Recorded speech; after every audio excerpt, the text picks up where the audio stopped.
दोस्तों, मैं आज आपको refraction of wave by Huygens principle of secondary wavelets बताऊंगा। इससे पहले वाले वीडियो में मैंने आपको इसी भी बताया था, वहां पर रिफ्लेक्शन था लेकिन वो एक ही मीडियम में हो रहा था। यहाँ पर मैं आपको बताऊंगा refraction of wave by Huygens principle of secondary wavelets. देखिए, ये एक हमारे पास रिफ्रैक्टिंग सरफेस है।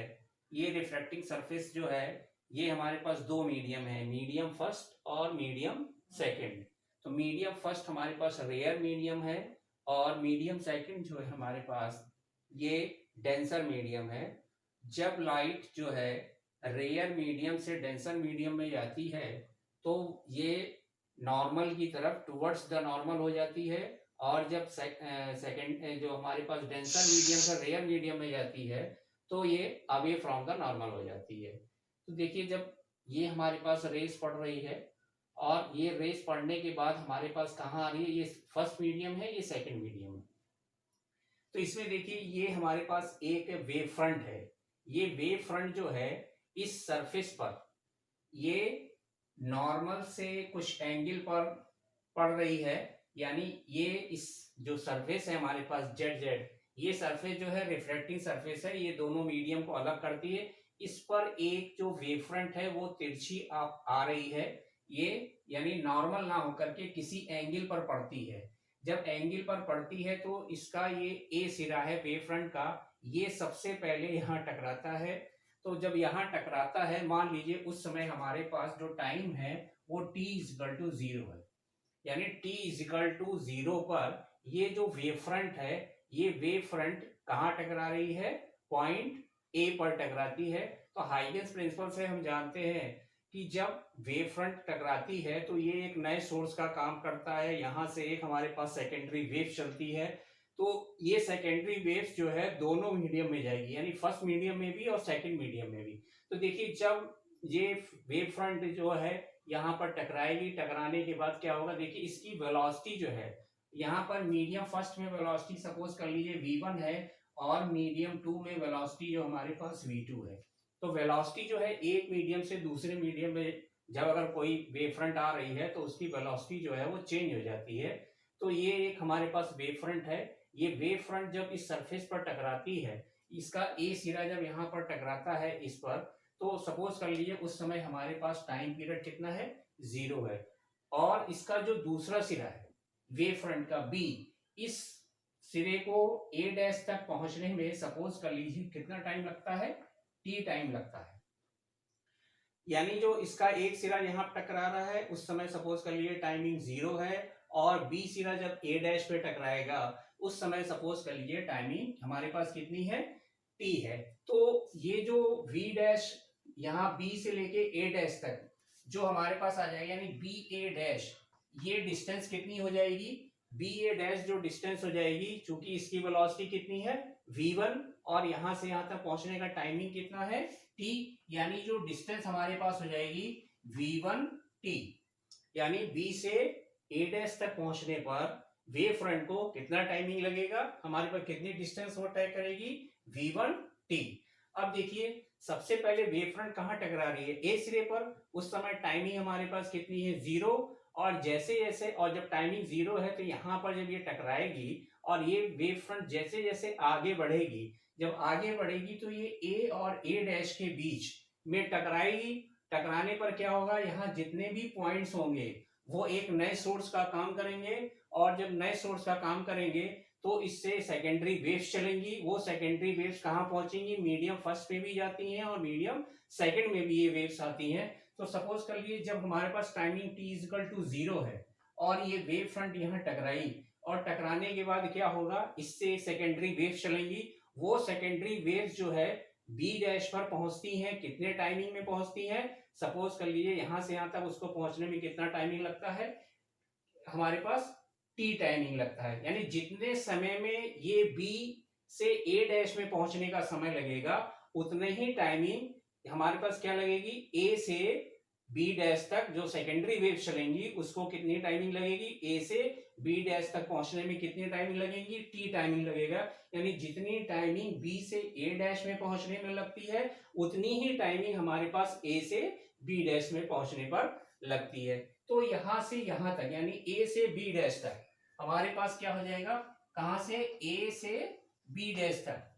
ये हमारे पास पहुंचने में कितने डिस्टेंस उसको तय करनी पड़ जाएगी, ये जो तय करनी पड़ेगी वो तय करनी पड़ेगी v2 डैश। कितनी तय करनी पड़ेगी, v2। अब देखिए यहां से जो हमारे पास वेव चली उसको ए से, हमारे पास ये वेव फ्रंट यहां से यहां पहुंची टी, कितनी दूरी तय करनी पड़ी बी ए डैश को, कितनी दूरी तय करनी पड़ी बी ए डैश यानी v1 टी। अब हमारे पास यहां से देखिए जब t बराबर 0 पर था उस समय वेव चली, उसको यहां से यहां तक पहुंचने में कितनी दूरी, यहां से यहां तक पहुंचने में कितना टाइमिंग लग गया t। अब हमारे पास कितनी डिस्टेंस हो गई, यहाँ ये डिस्टेंस कितनी हो जाएगी हमारे पास a डैश b डैश, यानी a डैश b डैश जो डिस्टेंस है हमारे पास वो कितनी हो जाएगी, क्योंकि यहाँ वेलोसिटी कितनी है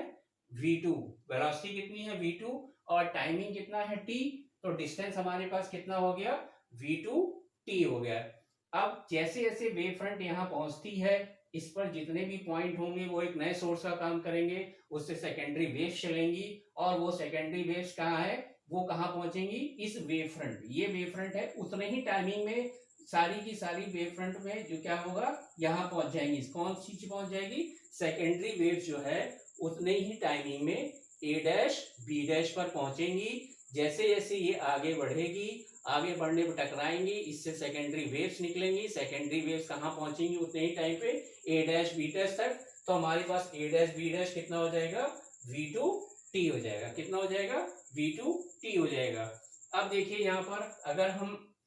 इस ट्रायंगल में ले लें, किस में ले लें, ट्रायंगल ए डैश बी, यानी ए डैश बी में ले लेंगे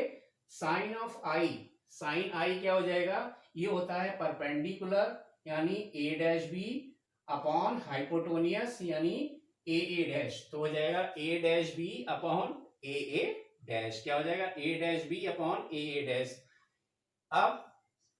हम राइट एंगल ट्रायंगल ले लेंगे, कौन सा राइट एंगल ट्रायंगल, एक तो राइट एंगल ट्रायंगल हमारे पास ए डैश बी है, दूसरा राइट एंगल ट्रायंगल है A B dash A dash.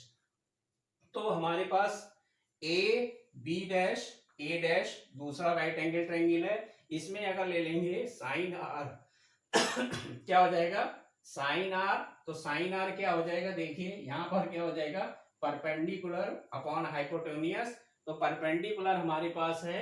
A dash b dash और हमारे पास ये क्या आ गया हाइपोटेन्यूस ए डैश आ गया। अब दोनों को अगर हम डिवाइड कर दें तो हमारे पास आ जाएगा sine i upon sine r is equal to a dash b upon a dash b dash upon a dash, ये कैंसिल हो जाएगा, a dash b upon a dash b dash, और ए डैश बी हमारे पास क्या है v1t और a dash b dash क्या है v2t, कैंसिल कर दिया, हमारे पास क्या आ गया v1 अपॉन v2 और v1 अपॉन v2 यानी sine i upon sine r is equal to